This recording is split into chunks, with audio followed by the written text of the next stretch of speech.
berikutnya kan akan membawa kita itu, berarti kalau kemudian kita ingin agar mengajari anak membersamai tumbuh kembang anak ini nggak salah arah, nggak nyasar, maka berarti kan kita harus mengilmui gitu. Memang jadi orang tua itu memang butuh ilmu.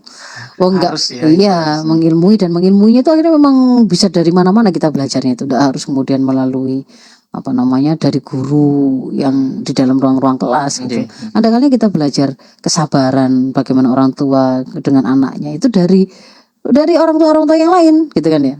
Kadang-kadang kita juga belajar tentang bagaimana lebih berhati-hati dengan ucapan kita kepada anak, atau ketika kemudian kita belajar tentang ketidakadilan orang tua kepada anak, mungkin dari kita melihat kisahnya orang lain gitu ya. Nah, selama Ramadan dan Id ini juga di sosmed itu juga ada banyak sekali Mas Ishak yang berbagi kisah-kisah ketika mudik gitu ya.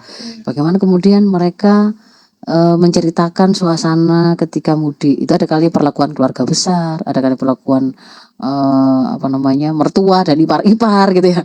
Ada kalanya kemudian bahkan perlakuan orang tua sendiri kepada anaknya, yang itu ternyata mereka ceritakan itu berbeda-beda itu.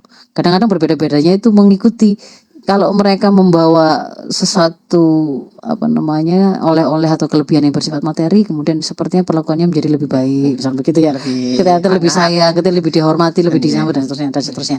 Nah, itu situasi ketika sudah dewasa kayak begini gitu kan ya. Nah, tapi sebenarnya apa yang kemudian kita tadi mendapati ya, tadi kan saya katakan kita belajar itu bisa jadi bukan sekedar dari guru di ruang kelas. Kita membaca share-sharean teman-teman di sosmed kita yang seperti itu juga kita bisa ambil pelajaran kan ya.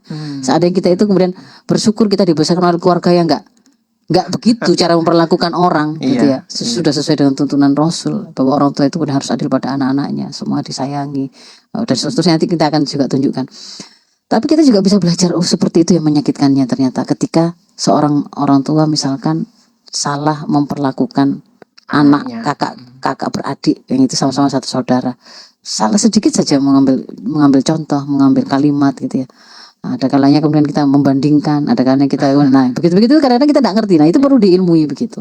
Tapi kadang untuk meraba rasa itu tadi kita bisa dapat dari kisah-kisah yang dibagikan oleh orang lain, atau kita melihat sendiri gitu ya. Atau mungkin kita sendiri pernah mengalami.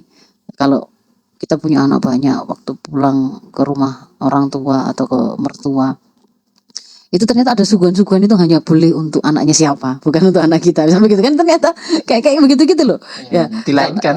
Ternyata ada yang seperti itu. Mungkin kalau saya nggak menemuinya ya, kebetulan nggak menemuinya, tapi bahwa orang yang kemudian sampai ke saya kisah itu secara langsung menceritakan begitu memang ada gitu. Jadi dari situ kan saya juga mengambil pelajaran bahwa kalau meskipun kita tidak mengalaminya, tapi kita juga bisa ambil pelajaran dari situ gitu loh Mas Ishak ya. Nah, kenapa kok kemudian bisa terjadi yang seperti itu pada beberapa keluarga, dan misalkan seperti saya kok saya tidak menemukan itu gitu ya. Mungkin bisa jadi ada faktor ilmu tadi yang kemudian diilmui oleh orang tua saya atau nenek moyang saya begitu, yang kemudian kebetulan mereka berasal dari basic keluarga pesantren yang cukup memahami hal tersebut begitu, dan kemudian berusaha mengamalkannya. Sementara kemudian ada yang mungkin tidak ngerti begitu loh Mas. Nah, dari situ kan kemudian bagi orang yang mengerti itu punya kewajiban, punya tanggung jawab untuk berusaha menyampaikan.